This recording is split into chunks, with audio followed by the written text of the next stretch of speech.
నమస్తే JK news కి స్వాగతం. వెంకటగిరి నియోజకవర్గంలో గత 5 సంవత్సరాలుగా అభివృద్ధి శూన్యమనే చెప్పాలి.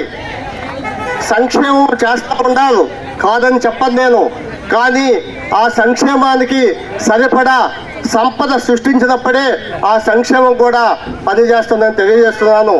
ఎప్పుడైతే సంపద ఉంటుందో అప్పుడే సంక్షేమంతో పాటు అభివృద్ధి కూడా ఈ గ్రామాల్లో కూడా జరిగితే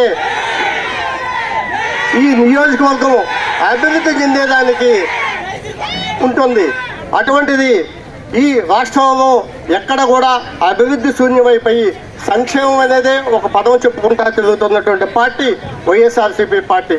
అటువంటి పార్టీకి నిజంగా బుద్ధి చెప్పి వచ్చే ఎన్నికల్లో ఒక ముందు చూపున్నటువంటి వ్యక్తిని చంద్రబాబు నాయుడు గారిని మనం ముఖ్యమంత్రి చేసుకుంటేనే రాబోయే భవిష్యత్తు తరాలకి మనకి మంచి జరుగుతుందని తెలియజేస్తున్నాను. ఖచ్చితంగా చంద్రబాబు నాయుడు గారు కానీ ముఖ్యమంత్రి కాకపోతే ఈ రాష్ట్రం అంధకారం అయ్యేదానికి అవకాశం ఉంది. అదేవిధంగా ఈ వెంకటగిరి నియోజకవర్గంలో సాగునీరు ఇబ్బంది కలిగినటువంటి పరిస్థితి ఉంది. ఈ 5 సంవత్సరాల కాలంలో వైఎస్ఆర్సీపీ పార్టీ వచ్చిన తర్వాత సాగునీటి సమస్య కానీ పరిష్కరించినటువంటి దాఖలాలు లేవు. కారణం ఏంటంటే ఈ నియోజకవర్గం అంటే మెట్ట ప్రాంతమైనటువంటి ఆత్మకూరు కానీ ఉదయగిరి కానీ వెంకటగిరి కానీ ఎక్కువగా మనం వ్యవసాయం మీద ఆధారపడి బ్రతికే రైతులు.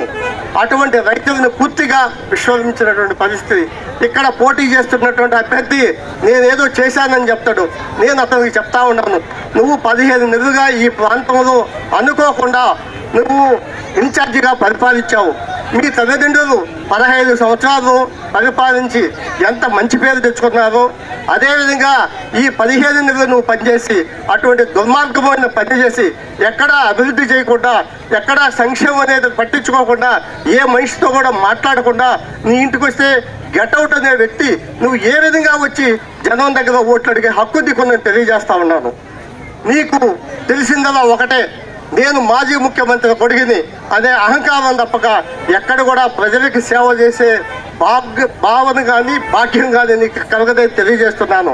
మన ముందున్నటువంటి కొలుగొండ రామకృష్ణ కొంత సోదరుడు, కొలుగొండ రామకృష్ణ గారికి కొంత ఆవేశం ఉంది కానీ మనసు అయితే మంచిది.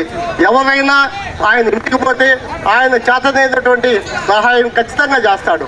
అటువంటి వ్యక్తి కావాలన్నా, ఒక అహంభావన కలిగినటువంటి వ్యక్తి కావాలన్నా ఈ రాపూరు ప్రజలు కానీ వెంకటగిరి నియోజకవర్గం కానీ ఆలోచించాలని తెలియజేస్తున్నాను.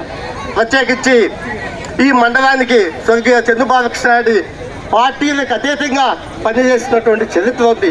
అదే నా పక్కనే దందోలు వెంకటేశ్వర రెడ్డి అనాదిగా తెలుగుదేశం పార్టీలో కార్యకర్త కాడిచ్చి మండల పార్టీ అధ్యక్షుడిగా పనిచేశాడు. నాకు తెలిసి మా కుటుంబం దందోలు వెంకటేశ్వర రెడ్డి గారికి ఏ రోజు కూడా అన్యాయం చేయలేదని తెలియజేస్తున్నాను. అదే మీకు ఎగ్జాంపుల్ తెలియజేస్తున్నాను. ఆ కుటుంబం ఈరోజు వాళ్ళ ఉనికిని కాపాడుకునేదానికి, రామకృష్ణ గారిని గెలిపించుకునేదానికి మీ ముందుకు వచ్చినటువంటి కుటుంబం బాలకృష్ణ కుటుంబం. వాళ్ళని ఆదరించండి.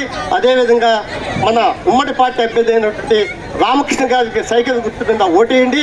అదేవిధంగా ఎంపీగా పోటీ చేస్తున్నటువంటి మన వెలగపూడి వరప్రసాద్ గారికి కమలం మీద ఓటేయాలని ప్రార్థిస్తూ ఈ అవకాశం కల్పించినటువంటి రామకృష్ణ గారికి ధన్యవాదాలు తెలియజేసుకుంటూ సెలవు తీసుకుంటున్నాను. జై హింద్.